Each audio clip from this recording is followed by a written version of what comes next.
जय श्री कृष्णा। कैसे हैं आप?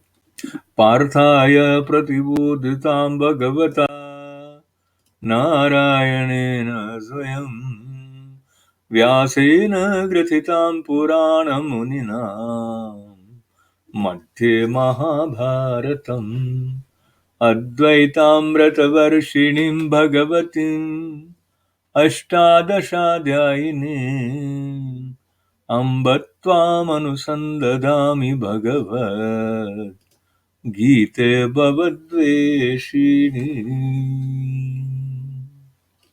गीता माता की जय जयकार करते हुए 7वें अध्याय के 23वें 24वें श्लोक की तरफ बढ़ने के साथ साथ जो एक प्रसन्नता की फुहार है, जो कि भगवत कृपा का श्रृंगार है, उसमें भीगते भीगते कृतज्ञता के भाव के साथ, शुद्ध आनंद के भाव के साथ में अच्युत के चरणों में साष्टांग दंडवत करते हुए 23वें श्लोक का स्मरण। अंतवत्तु फलं तेषां तद्भवत्यल्पमेधसां देवान् देवयजो यान्ति मद्भक्ता यान्ति मामपि।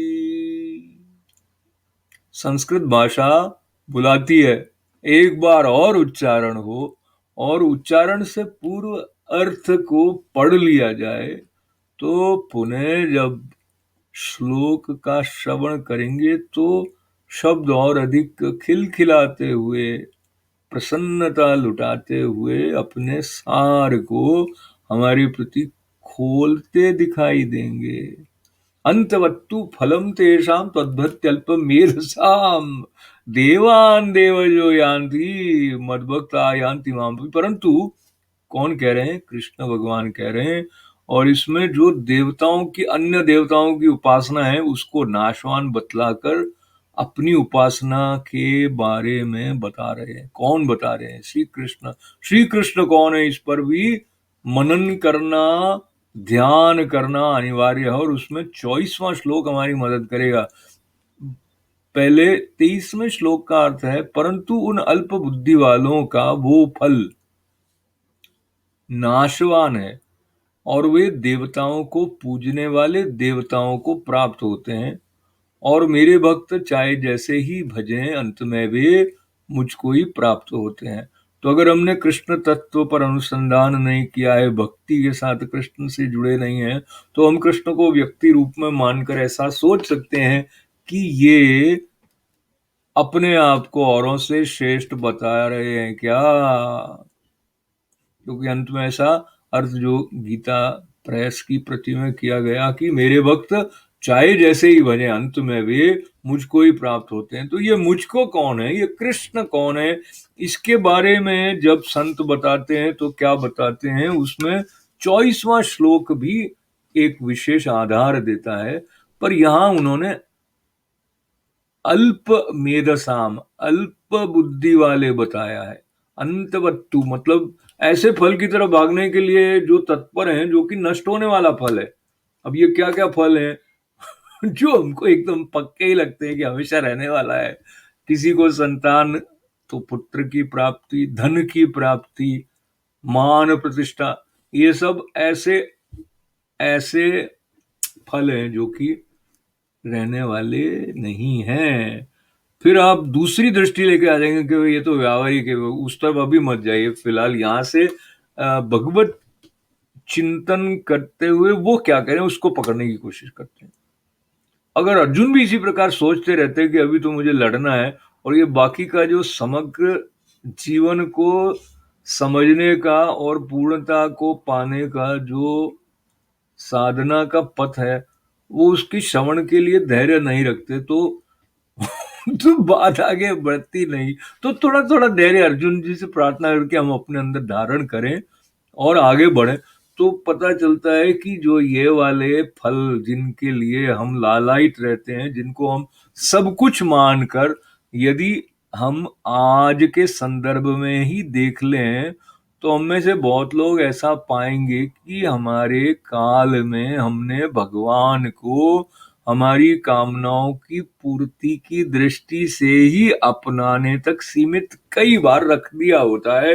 इसलिए जब कोई ज्योतिषी या अमुक सज्जन कोई कहते हैं कि ऐसा कर लोगे उपचार तो वैसा हो जाएगा, ऐसा करोगे तो वो फल हो जाएगा, तो फिर हमारा ईश्वर चिंतन जो है वो वहां तक सीमित रह गया।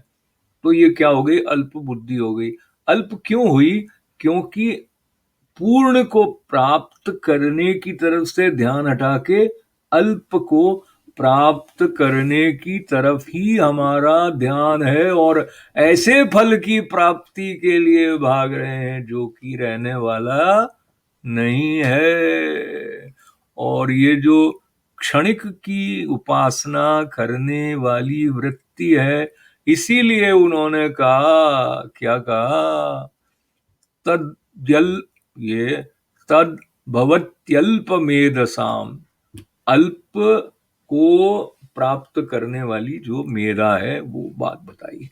अब क्या है, जो प्रश्न मैंने भी उठाया और मुझे लगा भी था कि ये कृष्ण भगवान क्या कर रहे हैं कि वो छोटे हैं मैं बड़ा हूं, ऐसा कैसे?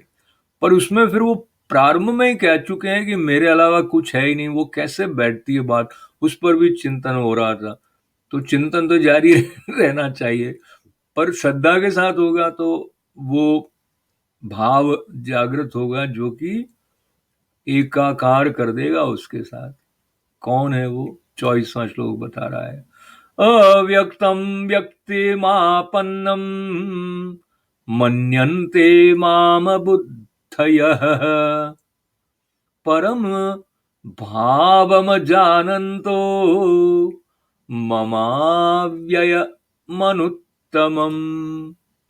इसका अर्थ बताया कि ऐसा अपना गुण और प्रभाव और स्वरूप इसमें वो स्पष्ट कर रहे हैं कि ऐसा होने पर भी मनुष्य मेरा भजन नहीं करते, इसका क्या कारण है? तो कृष्ण भगवान बता रहे हैं कि बुद्धिहीन अबुद्धय, बुद्धिहीन पुरुष मेरे अन उत्तम अविनाशी परम भाव को न जानते हुए मन इंद्रियों से परे, तो स्वरूप में भी हैं लेकिन यहाँ साथ साथ निराकार निर्गुण जो है उसकी बात भी हो रही है, जिसको पकड़ना बहुत मुश्किल है।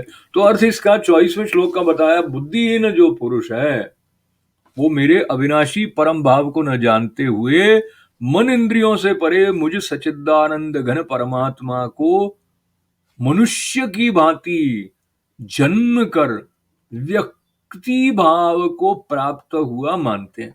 जो कि हम में से भी कई लोग ऐसा मानते हैं कि भाई ये कृष्ण भगवान है, तो ये पार्थ के सारथी हैं, सुदर्शन चक्रधारी हैं, और मोर मुकुट पंख मोर पंख धारण करते हैं, इत्यादि इत्यादि। तो वो जो व्यक्ति रूप है वो भी वह है, पर इससे परे वाला जो रूप है वो भी वो है। तो क्या है, वो निर्गुण भी है, निराकार भी है, और साकार भी है, और रूपवान भी है। अगर वो निर्गुण निराकार सर्वव्यापी है, सर्वज्ञ है, सर्वशक्तिमान है, और वो स्वयं को किसी भी रूप में व्यक्त कर सकता है, तो उसका जो सबसे शुद्ध स्वरूप भक्तों पर कृपा करने के लिए वो लेकर आए, तो ये उनकी महिमा है। हम उस पर प्रश्न चिन्ह अपनी सीमित बुद्धि से क्यों लगाएं? तो मनुष्य के ब्रह्मीकरण की बात यहाँ पर स्वामी महेश्वरानंद गिरी जी महाराज उसके बारे में और विस्तार से बताते हैं। पर मुख्य संदर्भ पुनः ये देखें इस श्लोक के साथ में कि वो अव्यय है, अव्यक्त है, पर हमने उसको अव्यक्तम व्यक्तिमापन्नम उसको कैसा मान लिया कि व्यक्ति रूप में। क्यों मान लिया? माम अबुद्धया, क्योंकि वो लोग हैं जो कि बुद्धिमान नहीं है। तो लेकिन इनको दुराचारी या दुष्ट जैसा नहीं कहा है, क्योंकि उनमें थोड़ी सात्विक श्रद्धा है जिसको लेके वो आगे बढ़ रहे हैं। तो अलग अलग स्तर पर साधक हैं, परम भाव जानन तो ममाव्यय मनुत्तमम, तो उनको भी नष्ट होने वाला मान लेते हैं। इसलिए बात वहां पहुंच जाती है जहां से लौटकर पूर्णता हमारे पास आ नहीं पाती है। पर समापन करने से पहले पहले शास्त्रों में जो कहा गया, आचार प्रभवो धर्मः धर्मस्य प्रभुः अच्युतः, कि तुम केवल आचरण करो। स्वामी श्री ईश्वरानंद गिरि जी महाराज कहते हैं धर्म स्वतः जीवन में अवतरित होगा, और धर्म अवतरित होगा अच्छे आचरण के द्वारा, तो वो कहाँ ले जाएगा? अच्युत तक ले जाएगा। अच्युत वो है जो कभी अलग नहीं होता है। अच्युत श्री कृष्ण भगवान का नाम भी है। और वहां अगर नहीं जा पाते हैं, अगर उसकी अनुभूति नहीं कर पाते हैं, तो धर्म का आभास मात्र है, वो सचमुच में धर्म नहीं है। और सज्जन हुए बिना शास्त्र के मर्म को ग्रहण नहीं किया जा सकता है।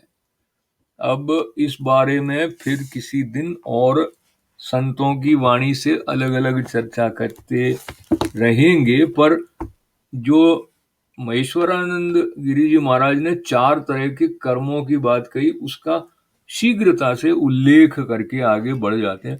एक तो उन्होंने कहा शुद्ध कर्म होते हैं, एक अशुद्ध कर्म होते हैं, और एक मिश्रित कर्म होते हैं, और चौथे हैं जो इनमें से कोई नहीं होते हैं। तो देखिए, हम सब ये सोचेंगे कि हम अच्छे हैं तो शुद्ध कर्म करेंगे, लेकिन इन सबके साथ में जो हमारा कर्तृत्व भाव है कि मैं करता हूं, वो बना रह जाएगा। तो जो इनसे परे का है, जो सोचता है कि मैं कर रहा हूं ऐसा भाव लेके बंधता नहीं है, उसको उन्होंने ज्ञानी बताया, उसको श्रेष्ठ बताया है। और शुद्ध अशुद्ध और मिश्रित कर्म करने वाले को स्वामी महेश्वरानंद गिरि जी महाराज अपने 7वें अध्याय की व्याख्या में अज्ञानी बताते हैं। संतों में अज्ञानी बता सकते हैं, कृष्ण में मूढ़ बता सकते हैं, पर हमारा अहंकार कहेगा नहीं नहीं, मैं ही सब कुछ हूँ। तो सब कुछ कौन है और सब कुछ क्या है, इसके बारे में गीता माता के चरणों में बैठ के हम और स्पष्ट होकर मुक्ति का जीते जी अनुभव कर पाए, ऐसी प्रार्थना। ओम पूर्णमदः पूर्णमिदं पूर्णात् पूर्णमुदच्यते पूर्णस्य पूर्णमादाय पूर्णमेवावशिष्यते। ओम शांति शांति शांति। सबका मंगल, सबका कल्याण। जय श्री कृष्ण।